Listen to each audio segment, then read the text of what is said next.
Being raised in the streets of Long Beach, you know, I did not grow up in a nice home with fancy things. We never celebrated Christmas. I never had Christmas presents or Christmas trees and stuff like that. We always struggled, and for me, everything was always the extreme, based on the fact that I grew up in a bad home. I ran to the streets and the streets began to train me. It began to raise me, and for me, I didn't realize that the things that I was doing would be costly in the end. My life was taken away at age 16 because I took lives. So I stole someone else's life, which, of course, the consequence is getting your own life taken away as well. And by me doing grown up things, I lost myself. I lost everything. And to this day, one of my biggest regrets is allowing myself to fall into the psychosis of the street life. The reality is that homies ain't homies. The ones that really love you is your inner circle, your family, your true support system, your inner tribe, and so the reality is this: I found myself a victim of the same community that I victimized. So at age 16, after I committed these crimes of taking lives, I found myself being tried as an adult. My life from then on, would never be the same. They gave me 4 life sentences plus 74 years.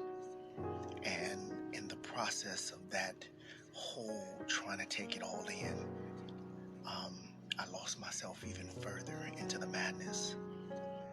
Being in prison as a child at age 17, stepping into the prison yards on a level 4, I didn't know what to do. I didn't know what to think.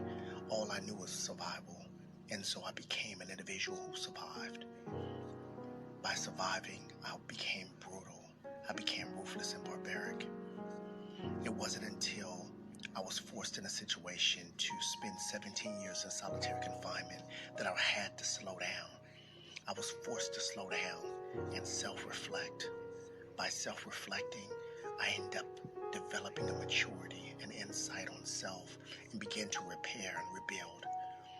Sometimes you have to empty that cup in order to get new knowledge, and that's what I did. And so because of that, that changed my life. I started to utilize education and knowledge as my pillar of strength. There's a saying that education is money, wisdom is wealth, and knowledge is power. I want it all, and so I obtained it. Because of that, I became accomplished on so many levels, earning certificates and degrees and so much more. Became a published author, invested in movies, did so many things, and I'm still striving. I have to give back.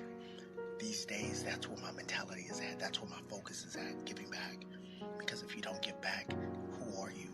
What are you? You're a selfish Neanderthal, bound to be nothing more than a menace to your own society, the society that you profess to love. I love Long Beach. I love my community, and I'm going to give back, and I'm going to shine the right way, because that's what my city deserves, a great representation from its citizens. Thank you.